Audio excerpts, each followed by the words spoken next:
quick disclaimer before we begin, the PEMF podcast does not contain any medical advice, and the content provided is for informational purposes only.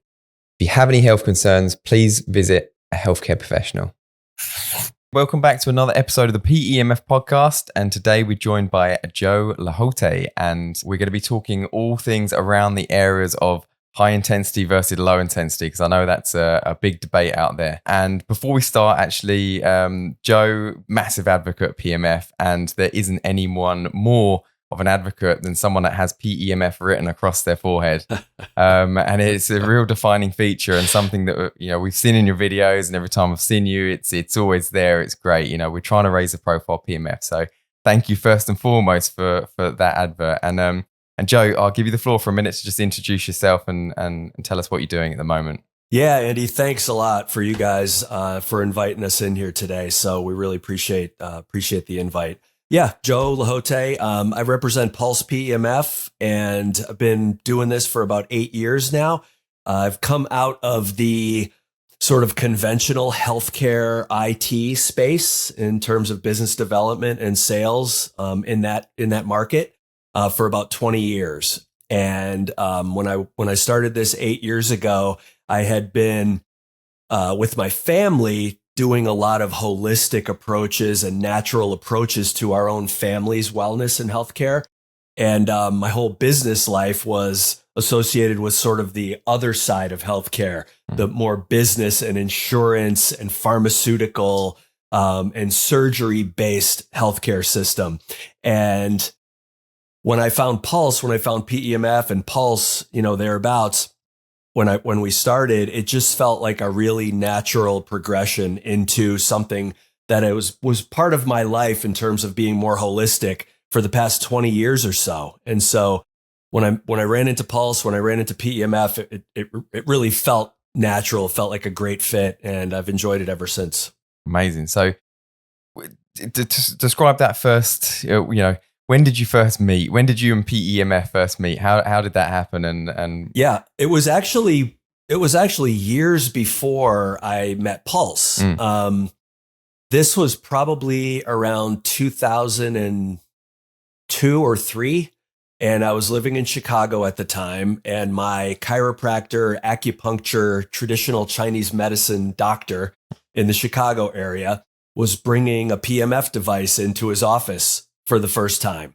And he was really familiar with it. It was called the PAPIMI. You've probably heard of it. Yeah. It was sort of the OG European device. Impulse high intensity PEMF device, from back in the day. And he was bringing that into his office. And I think he was the first person in the US to bring it in, to try on patients. And he was all the rave about it. He couldn't stop talking about it. He said it was wonderful. And so he invited all of his patients in to give it a 5-minute test drive. And we ended up getting in line for that. And we were probably 20th in line. And it was supposed to be 5 minutes apiece. And nobody was staying on it for only 5 minutes. They liked it too much. And so we ended up there for hours and hours and hours. And people were getting off of that thing just raving about how wonderful it is. And this was gone now. And they felt great. And we finally were able to get on it, and we tried it and everything. And so I did have an initial introduction way before Pulse, about 15, 16 years prior to Pulse. And when I was first introduced to Pulse, I had been called by a friend of mine who I also knew from way back. And the company I was with at the time in the healthcare IT space was being sold. And they had already told us business guys that we were all going to be fired.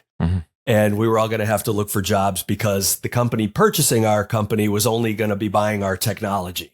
So they didn't want any of the salespeople.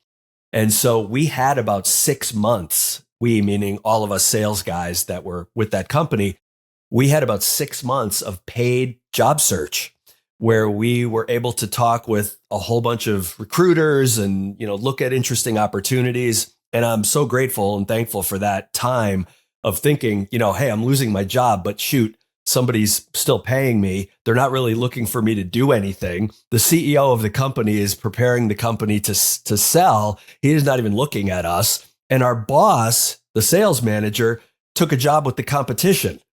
So we really didn't have much to do except look for our next job. And that's what we were doing. And a friend of mine called me one day and told me about Pulse and told me that he had tried this high intensity PEMF. I was sort of reminded of what that was from years back. And he said, I tried it and my frozen shoulder feels great. I can get things off the top shelf. I'm doing this again for the first time in 25 years. I can't believe it.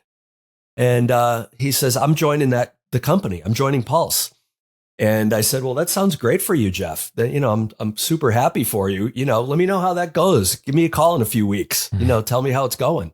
Well, he called me a couple days later and said that the rep in Chicago had moved and left the company. And so he asked me if I wanted to have an interview.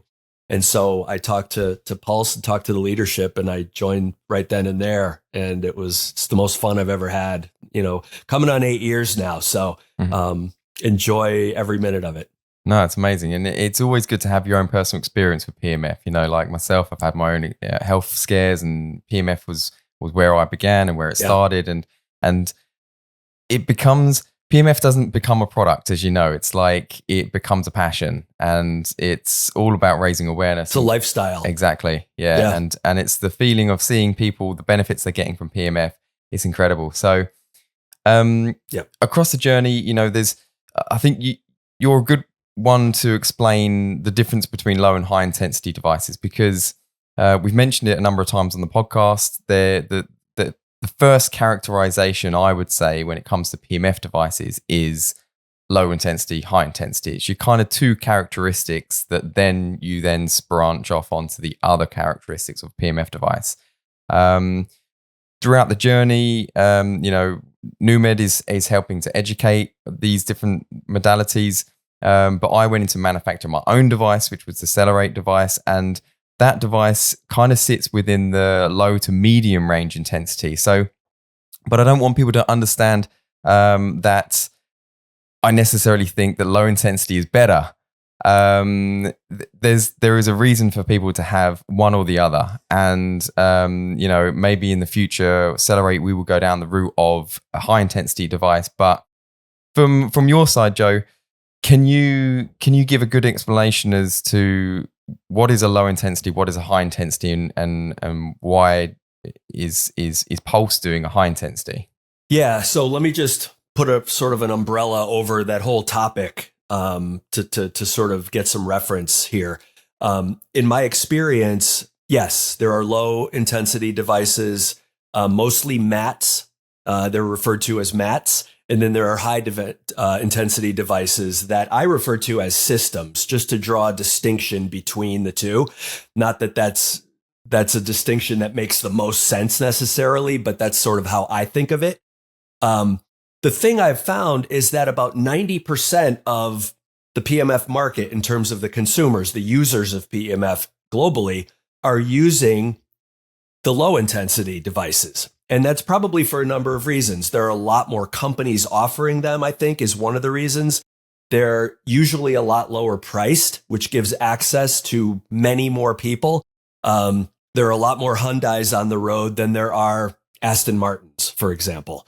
And so, it may be correlated to cost, because these low to high intensity devices do have a cost correlation to them as well as a power and intensity correlation. And so even when people come up to me and say, yes, I'm familiar with PEMF, when I ask them that, hey, if somebody walks up to me at a conference, oh, you guys are PEMF. Yeah, I've used PEMF before. 9 out of 10 times, they'll still be surprised when they get on Pulse. Mm-hmm. And I know that's the same when they get on Hugo, right? Or when they get on MagnaWave. Mm-hmm. They didn't realize that those devices were PEMF because they're just so used to the mats that don't have that tactile sensation. And so really, and I've heard you talk about this before on your podcast too, that's the big difference between what the user feels.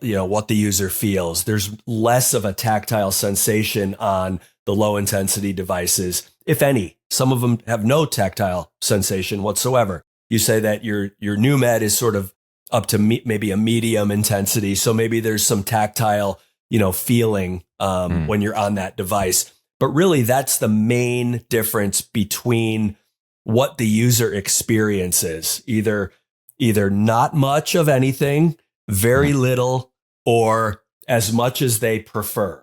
Mm-hmm. It can be very, very aggressive, as you know. And some of the better impulse or high intensity devices allow you to regulate those settings pretty variably. So it can be really gentle still, or it can be medium, or it can be, I really want to be, popped and punched and, aggressively worked on. And some people really prefer that.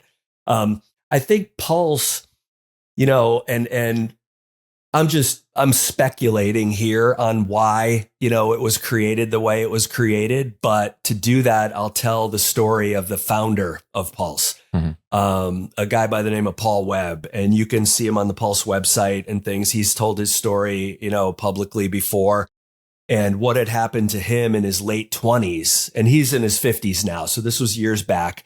His late 20s, he was in 4 accidents, basically, incidents that left him in very, very suppressing pain and oppressing pain for a number of years. He was in a couple of car accidents. He was mugged at one point, and he had a lifting accident where he tried to lift a piano and he hurt his back.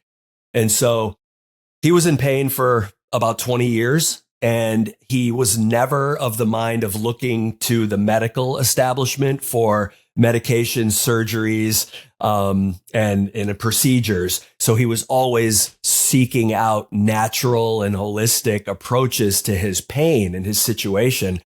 And there wasn't a lot that worked. And he had grown up as an athlete and a very active person. He was always outside shooting hoops and in the woods and hunting and doing all kinds of things. There were a lot of things he couldn't do because even if he tried to do them in this condition, it would take him forever to recover. And he'd feel like garbage for, several days or weeks afterwards. And so he was just in a bad state. Well, finally, one day he's on the internet and he finds a machine that he can purchase, a PMF machine. And he says, okay, well, this looks like it's getting some good results over in Europe, I think was his thought. I think that's the information he saw. He ended up obtaining a device, and he said the first time he used it, he had no pain in his body that night going to bed. And he woke up the next morning, everything was fine. So he decided for himself that he was going to use it religiously and see how much of a change it could make in his life. And he was thrilled. Well, he used it for a few months, and then the machine acted up on him, and it couldn't operate anymore. It just broke and conked out on him. And so when he went to go fix it, the company to fix it was in somebody's garage. And so he had a thought, well, maybe I should create this of my own. And I know if it works on me, took my pain away, it'll work on, because I'm pretty bad, he was pretty bad case. It'll work on anybody.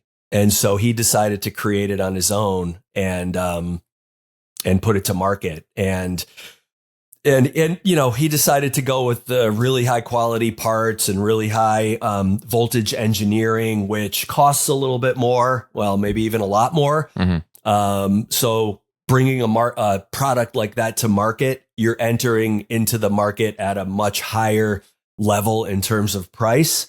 But we've come a long way, and that was about 17, 18 years ago. And the way the company's running now and our deployments in the United States, we don't do too much internationally yet, as you probably know.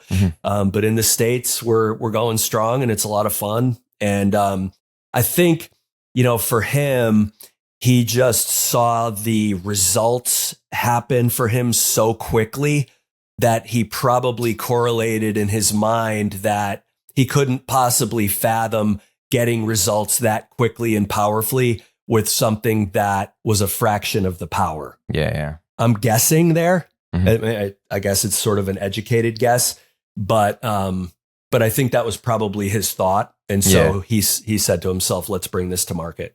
So that kind of leads to my next question, actually. Like, Do you think that the higher power devices, like the super higher power devices like Pulse, have a different, whether that's more beneficial, less beneficial, but a different result to the low powered ones on the body and on the outcome? I think my educated answer to that in terms of experience would be, yeah. I just think of it in simple terms. I envision more work being done in a shorter amount of time. Yeah. So more efficiency. That's how I would put it. And so I never, if you've seen any of my work, I think all PEMF is good PEMF. I mean, I have my feet on a grounding mat right now. Yeah. I don't feel anything in my feet, right? But I know that it's adding electrons, right, from the ground, from deep in the earth. I did it this morning next to my mailbox. I go out, I'm looking at it right now. When the sun comes up, I'm standing next to my mailbox, usually listening to a podcast, looking at the sunrise with bare feet on the grass. And so I know there are benefits to receiving that resonance, either from the earth or from some of these low intensity devices. Yeah. But then again, if someone has a specific deep issue in their knee, let's say, or in a joint or in an ankle, let's say, I see healing coming more efficiently and more quickly using high power in some of those cases. Yeah. And I think from my experience in terms of the low and high intensity devices, something I think that happens more immediate with high intensity is the pain effect in terms of both devices, both versions, low and high, are working on fixing the problem, and the ultimate goal is fixing the issue that's causing the pain. But the higher intensity devices, we kind of often have this response where people can get up off the chair immediately in less pain, and it's slightly more so than the low intensity devices. And whether that's because they're helping to block pain signals, or if it's just that you're putting more engine into, you're putting more diesel in the engine, from the first instance. So, but one way or another, that's the feedback that I've kind of had, and even personal experience using myself. I've used pulse centers, I've used Hugo devices, and it's just that pain blocking ability that happens like a lot more quicker with the high intensity. So no, that's good.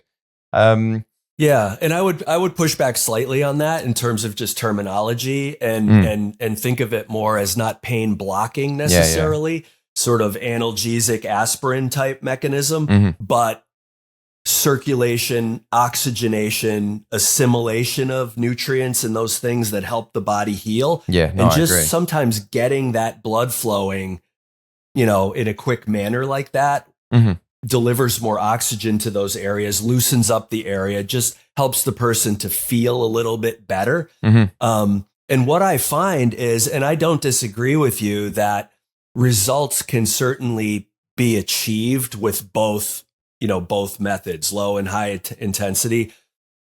Time is of the essence in terms of getting buy-in from the user. Yeah. And so, somebody like you and me, and we've been around PEMF for a long time, and certainly you have a lot more knowledge of the various spectrum of devices than I do even. You know that some people will get on a lower intensity device, and even though if they use that device consistently, they would see some of the same benefits that you just drew out for the high intensity, perhaps, but they don't give it enough of an opportunity, because if their life doesn't change the first time they get on it, it takes a lot more convincing to get them to come back and try it again. Yeah, no, I agree. And that's the big benefit of, in my opinion, the high intensity, because it gets the buy-in quickly. And now the person will be more consistent and receive the full benefits, generally speaking, population wide. Yeah. So the other kind of thing when we're talking about intensity is frequencies, and it's something we bring up a lot on this podcast, because lower intensity devices tend to rely more on their frequencies, and they want to put out more of a guideline in terms of what frequency works for what condition and all this sort of thing. And it's something that I kind of push back on quite a bit, because that yes, there are conditions that respond better to certain frequencies, but it overcomplicates PEMF in my opinion. And a lot of the time it's kind of like, just apply the PEMF therapy, apply it at the right low frequencies, high intensities, whatever you're putting in there. But what's your spin on when it comes to the high intensity devices? Because, my understanding is they're a little bit less reliant on the frequency. Some of the devices, especially the Hugo device, when you turn the intensity up, the frequency just drops with it. So there's no way of control. Exactly. Right. There's no control. Pulse gives you a bit more control. So on the higher end machine, definitely. For sure. Yeah. And do you think that's important? Do you think it's important to have the control of the frequencies at those intensities, or what's your idea on this? That's an interesting question. So I guess I could talk about it in a couple of ways. In what you said on the low intensity, concentrating more on setting a specific frequency, I see that and I understand why that's being done.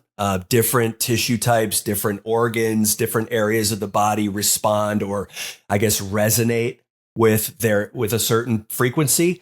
And you want to match that frequency if you're trying to treat a specific tissue type or organ, let's just say. I think that's or purpose application. I think that's probably how it's looked at. And I'm not an expert on that, but I'm just sort of educated answer there. On the impulse side of things, rather than dial in a specific frequency that we're trying to aim for, I would look at it as an impulse hitting all of the different tissue types in an area, all of the different organs in a given area of the body at the same time with the same amount of power, allowing all of those different tissue types and organs to resonate at their own frequency, rather than trying to dial in a specific frequency that you think might serve a specific purpose. Yeah. So I say it like this. Let's say you're standing on a bridge over a river or a lake, and you have 10 different stones in your hand that are all different sizes. And you drop all of the stones at the same exact time into the water. The water gets impacted at the same time by all the stones, but all the circles that come from the stones are all different sizes. You have big ones, you have little tiny ones, you have medium-sized ones. And so those are all dictated by the size of the stone. So reverse that. The cells in the body resonate at different frequencies. If we hit them all at the same time, they will all resonate at their own frequency. So it's a different way of arriving at a similar result or similar mechanism. Yeah. I hope that makes sense. Yeah, no, it does make sense. So coming to another aspect of high intensity devices is the cost. You mentioned before that most people you talk to, when they talk about PEMF or PEMF, they kind of go down the lower intensity route because a lot more people have them, they can afford them. What's your view on why high intensity is more expensive? My view is that the energy that is needed to run through those devices and the inner workings of those devices, from transformers to capacitors to just the way that the mechanisms are switched, to the plugs that the high energy needs to run through. These are very high voltage electronics. And I think that contributes to the high cost, frankly, just directly. No, and I agree. I mean, the simple answer is they cost a hell of a lot more to put them together. To make. So, Totally. So, I mean, and that's the thing. It's a question we get a lot is, why does the cost correlate to the intensity? And, like you say, the simple answer is that they cost a lot more to build. You got to put more copper in them. You got to put bigger in inductors, all the capacitors, everything that goes into it. And they tend to be bigger systems. They tend to be bigger and heavier, bulkier systems because of all the technology that goes in. People ask that all the time. Why does this thing have to be so big? They ask that question because there are PEMF devices, as you know, that are basically just not much larger than this. Yeah. Right. I mean, on the low intensity side, and some you're running from an iPad, you're running from your phone. Those are not high power devices. Yeah. And so, you're completely right. And better than most people, you're in the business of making them yourself. Yeah, no, that's it. So couple of views I want to kind of dispel some myths that go out online and all that sort of thing. Because the problem is there is lower intensity manufacturers, there's high intensity manufacturers, there's medium intensity manufacturers. Obviously, those manufacturers want their device to be viewed as the best product out there. But what we do see in the market is them kind of making these claims about other products. And, it's not something I like to do or believe in or think, if you're destroying if people are saying high intensity is dangerous, all you're doing there is discouraging people from PEMF, and putting PEMF into a bracket of dangerous, and it's it's not something that I believe in at all. But the word overstimulation comes out quite a lot, and some of the people put out quite often that with high intensity you can overstimulate yourself, whereas low intensity you can't, and it's safe. Have you heard that? And what's normally your response to that sort of claim? Sure. I look at PEMF as, especially the impulsive high intensity PEMF, as cellular exercise. And, it has many, if not all, the same physiological benefits on the cell in terms of mitochondria production, respiration, circulation, as physical exercise does.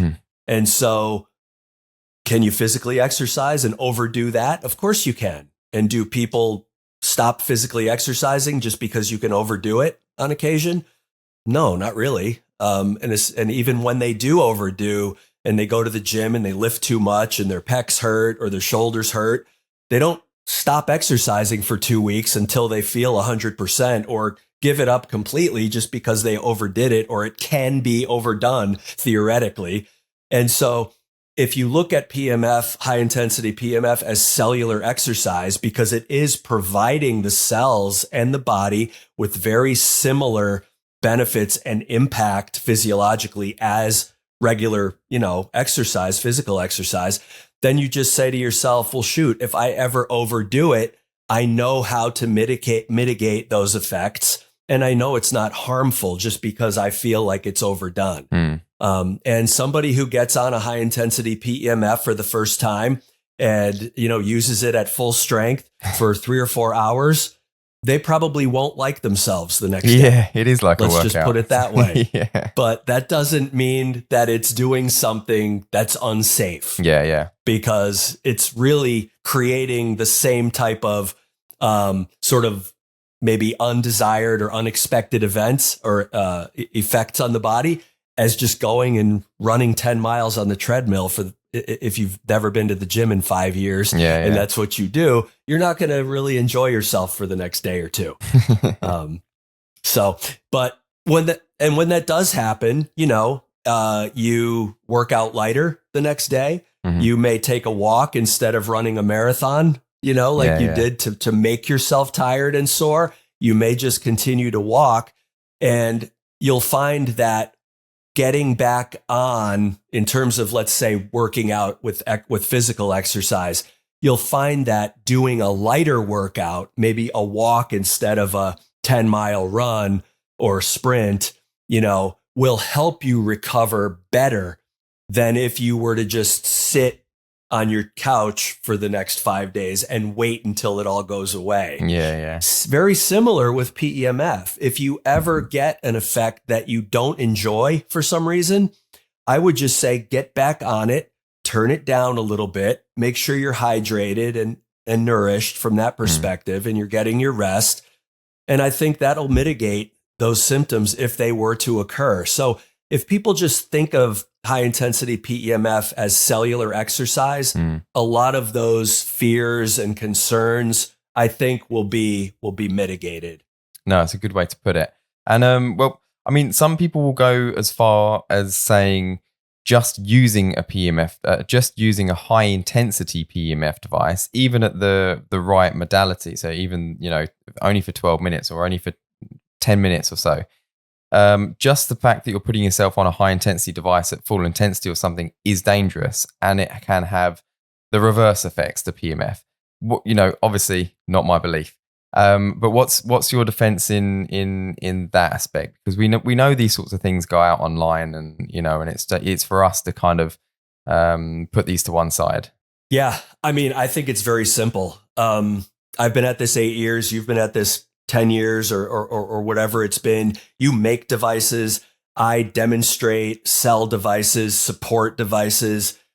Work with clients who use these on a population of patients and clients. So I think between the two of us, I'll just speak for myself right now, but I think between the two of us, we've probably touched tens of thousands, if not hundreds of thousands of lives between all of our networks using high intensity PEMF. And I don't have any reports of it being dangerous. No, for anybody. No, exactly that. And so I'm sorry, folks. I mean, I think there are other reasons to put that type of information out there. Yeah. It's certainly not manifesting itself in my experience. And myself personally, I'm a complete user on the fence because I use a low to medium device, the device I manufacture. I use that on a daily basis, but I also use a high intensity device quite often, probably 2 to 3 times a week. When I just need that extra bit of boost, a bit extra kick, then I go and reach for a high intensity device. So, someone that uses a combination of two and understands the benefits of both, I don't see any ill effect of using either of those. And I'm 37 now. I've used PEMF for over 14 years and all my limbs are still intact. So something must be working. And I use high intensity every day. Yeah. And I never use low intensity. I've been using it pretty much every day for about 8 years. Sometimes, a few times a day. I just turned 60 and I feel like I'm 25. No, we're living proof that it works. So I just think that's the bottom line, right? I mean, I think one of the biggest mistakes people can make about PEMF, and not only high intensity, but any PEMF, low intensity, high, whatever, don't make the mistake of thinking that it's new or unproven because you're losing time.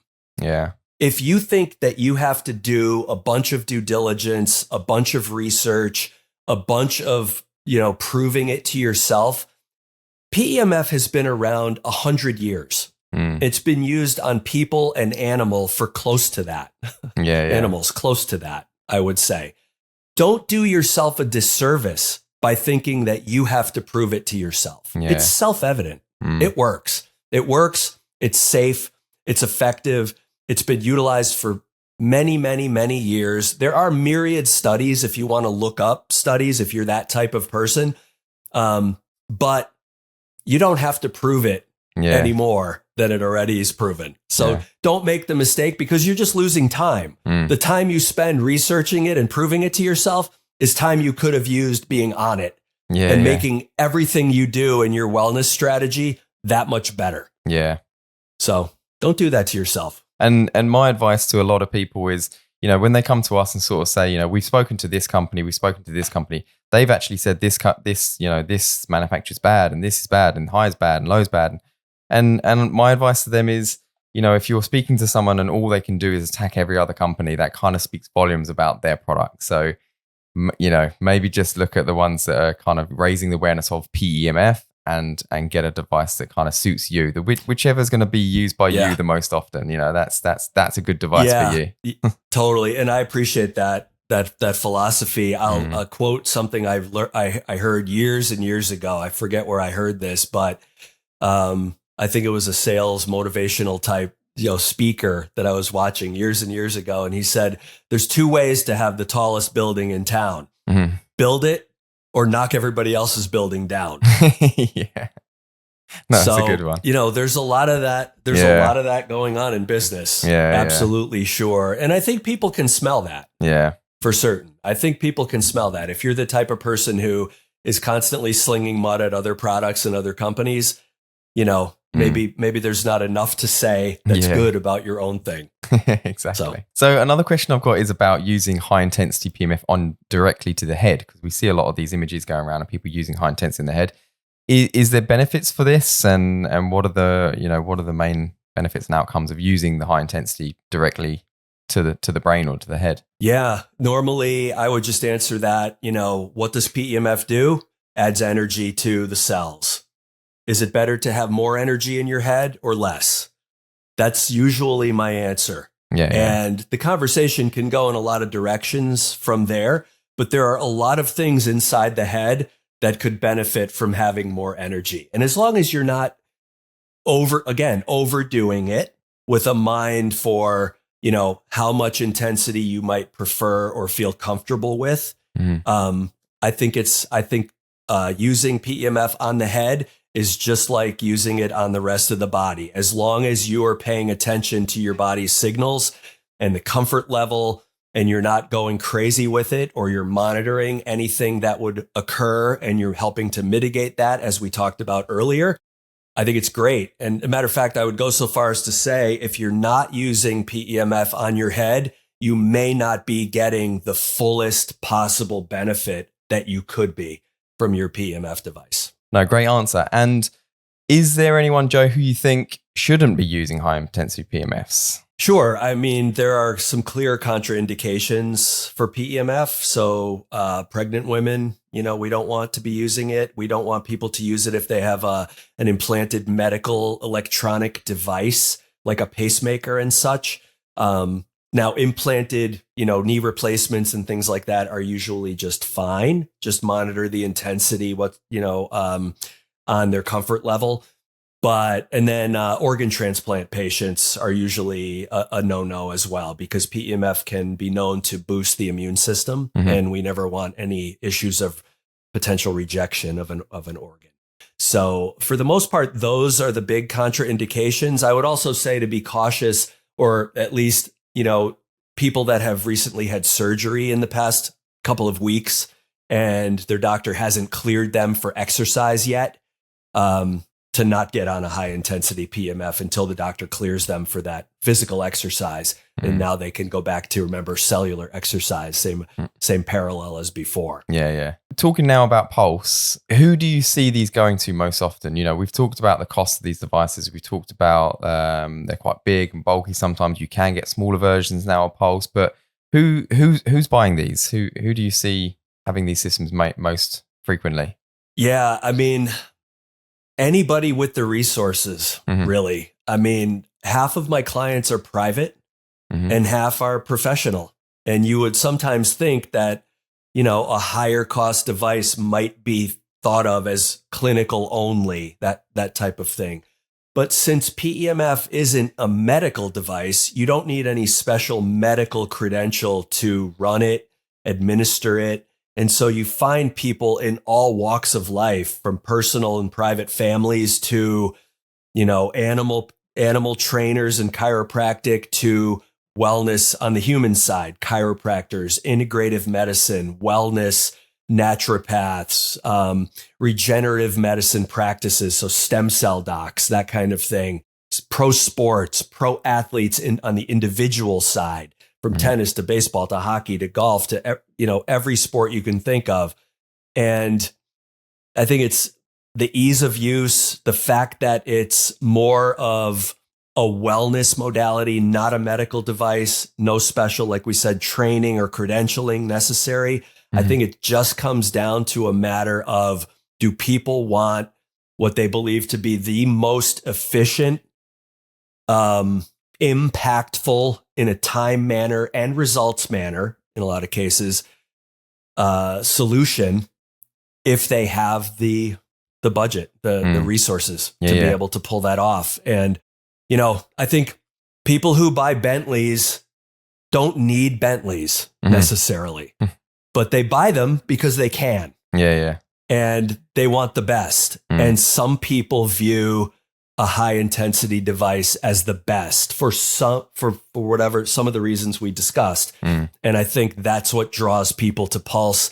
Pulse in particular, not only wants to be known as the best, but we also want to be known as the most luxurious. And so, from the zero gravity loungers to the nice chairs and beds and small accessories that we put together, we're not only proud of our machines and the generators, but we're also proud of the way we apply those to the body and how comfortable and peaceful and relaxed and energized people feel from that experience. And frankly, on the professional side, I think that's what drives the business the most. And we could talk about machines all day long and how they compare in this level and that level and power and stuff. But really what people are drawn to is how it feels when it's working. They're not thinking about the inner workings of the device itself. They're thinking about how they can lay down on that comfortable looking lounger. And, that's what drives the business in a wellness, type of practice or biohacking facility, that kind of thing. Yeah. And we talk about it a lot on the podcast. Some people need to feel something. People can lay under a red light lamp and it probably does a lot less than the PEMF does, but you can see it, you can feel it, you can feel the warmth, you feel nicer when you get up, all these sorts of things. Whereas with PEMF devices on the lower intensity side of things, you can't feel it. It's you have to understand and you have to believe in the fact that it is going to help you over time, but you just have to commit to it. Whereas the high intensity ones, like you say, you can really get a good kick from a high intensity one. So it just helps some people with their mentality as well when it comes to human nature. Yeah. And it's human nature. Yeah. But I think from a business standpoint, when these wellness professionals are putting in modalities that they want to be more passive, right? They want to put in a red light bed. They want to put in a hyperbaric chamber. They want to put in PEMF. They want to put in cryotherapy. Why? Because these are quote unquote passive modalities. They let you put somebody on, right? Put on the red light, switch it on, walk away. You don't see the person again until they're done. They're coming out to say goodbye. We'll see you next time. You don't have to spend any time with them as the wellness, provider or staff. That's the reason why people put in PEMF and these other modalities. So if you're putting in a modality that, to your point, people aren't going to necessarily understand what it's doing from the beginning because they don't feel it, they don't experience anything. Well, now it's going to take more of your time as the business owner potentially to make that education, to ensure that they're using it enough to get the full benefits to what we were talking about earlier. Now, if you're spending that amount of time to educate, it's no longer a passive modality. Yeah. Now it's a more active modality. It's taking your time. It's taking your staff's time. That's not why you put that in to begin with. And so let's really think about, people don't always think about that component of it and how much education it requires, making it less of a passive modality and more of an active modality. So I think that's a point that some people miss. And you mentioned in there a bit further back about training. Do you recommend people have training when they buy a Pulse device? Do they need training? Do they, how easy is that for them to obtain? Yeah, it's totally easy to obtain. All the Pulse training is online. And now we've actually just opened up again. We used to have it pre-COVID and then it closed in 2020, unfortunately, but we just reopened a training and experience center here in the Atlanta, Georgia area, which is beautiful. I've put it on social. I was there the other day, so I put a few shots on there, and it's a great place to hang out. But you can go through all the training online. You don't have to come to our facility. You go through, it's a couple hours of modules and videos and things to read, and you get certified. And anyone can go through that training, whether it's the business owner, the staff. And if you have turnover, it's always included with a system. When you obtain a system, it's always included with that. And so there's no additional charge or anything. So real quick and easy. The systems are very easy to operate, as you know. Yours are very similar in that way. They're easy to operate. It doesn't take a college education to figure out how to operate, especially some of the impulse devices where you're not even working with a specific frequency. You're turning it on, you're turning it up to comfort, you're adjusting the speed and the intensity, and then you're just making sure you enjoy the experience. So it's really not a ton to it. While we're kind of on the subject, wrapping up and things, do you have any client stories that you wanted to share with us in terms of, some real success stories? Because, that's one of the things with us is obviously we're running a business, but seeing what is coming out the other end and the people that we're helping is really a nice warming feeling. And just want to know if you've got one or two kind of client testimonies that you can share with us. Yeah, I do. I have a couple that are amazing. And the thing I've learned, and you may agree with this or resonate with this, but there's a lot of people out there in pain. There's a lot of people out there that have been dealing with their pain for a long time. And a lot of those people come to PEMF as a solution and sort of as almost like a last resort. I've tried everything else. I've been to every doctor. I've taken every medication. I've had surgeries. I've done this. I've done that. They finally stumble across PEMF somewhere. Somebody tells them about it. They see an ad, see an internet, whatever. They try it and they get awesome results. They feel wonderful and they're hooked. Those stories are everywhere now with PEMF. We've heard those stories for so long and they're wonderful. And I feel great for anyone who has experienced that and who's gotten that issue out of their lives or is able to manage it now and it feels much better. Some of the ones that aren't so common that sort of stick with me. There's one that a guy calls me one day and he says, my 7-year-old has been chronically wetting the bed every day of his life since he was born. Since he was out of diapers, so for, 5-6 years, let's say. Yeah. And will this help him? I don't know.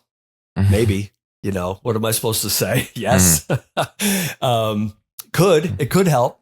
And he says, well, we're a holistic family. I've read a lot about PEMF. I'm going to get a device and we'll try it. And if it doesn't work for that, that's okay, because we know it'll be great anyway. And 4 days after they had their device, he texted me and said, my son got up in the middle of the night, went to the bathroom for the first time in his life. And so that was to me a really unusual story of not, we think of PEMF again as pain, musculoskeletal, soft tissue, what have you. This was more neurological, perhaps, or, pathway signaling, from the nervous system, from bladder to brain type thing. Why did that kid all of a sudden know that he should wake up to go to the restroom when before never knew that every single night of his life? I thought that was amazing. The other one I would always remember is the employee of Pulse who had been working with the company for a while, married for 22 years, never had children, was told at the beginning of their marriage, maybe 5-6 years in, after trying to have children, that they would never have children. And after being loaned a machine by the company to take home and you and your husband use this as your wellness strategy, 6 months later, she was pregnant. She was 48 years old. Oh, amazing. And had a healthy pregnancy, healthy baby. The baby's about 6 years old now. And so that's another one where it's a testament to when you provide the body with the energy that it needs and it craves and requires, you never quite know what might result from that, because the body is an amazing creation.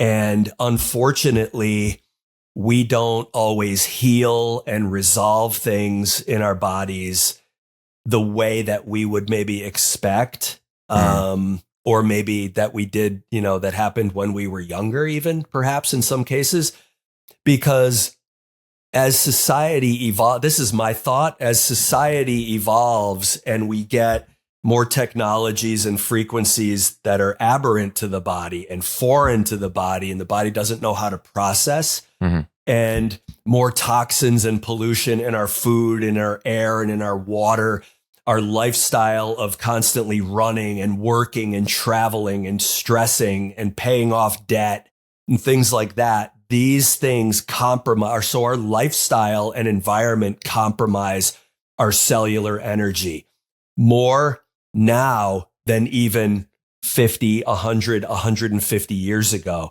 Shoot, probably more than even 10 years ago now. I think the need for something like PEMF is accelerating as society evolves, if you will. And I think that, you need to be looking at a way to energize yourself, make sure your mitochondria are happy. I got a kick out of this shirt. Make sure your mitochondria are happy so that your body can produce enough energy to do the myriad things that it was created to do. And we know that it can do if not suppressed by some environmental or lifestyle factor. Yeah, no, thank you so much. And then those case studies really kind of hit home for me, and it's what we talk about a lot on the PEMF podcast, is that PEMF isn't condition specific. We're not trying to target cancer. We're not trying to target a frozen shoulder. Exactly what you just explained is we're trying to undo all this damage that that modern society it puts onto us. So it's just creating that environment to heal. It's bringing us back to nature. It's energizing the mitochondria, as you just said.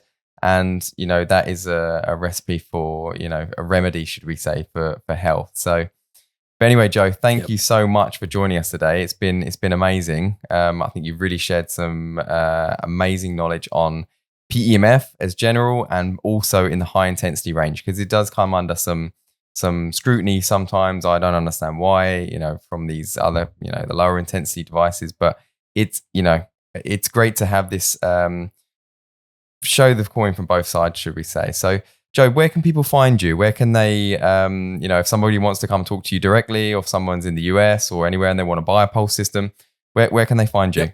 The easiest and quickest way, a couple of ways. On Instagram, I'm at LeHotay Joe, so last name, first name. I post a lot on just simple ways of sharing PEMF, simple ways of explaining it, talking to clients and patient testimonials and things like that. So it's a great resource I try to have it be a great resource for both providers and for consumers of PEMF. Also, just by email at LeHotay, LEHOTAY at pulsepemf.com. And then I also write a Substack under PEMF Joe, where I talk about how to navigate the confusing market of PEMF, some of the topics we talk about here, how to implement PEMF in your wellness business. And then some of the podcasts that I'll promote this podcast on there. And so some of the podcasts where I'm guest and I'm talking about these topics actually go out on that newsletter as well. Those are probably the top three. Amazing. Thanks again, Joe. And we'll speak again soon. I think we're hopefully going to see each other in Vegas in a month or so's time. So that would be awesome. Yes. Come by and say hi. Yeah. Thanks very much, Andy. Really appreciate being here. Thanks a lot. Speak soon.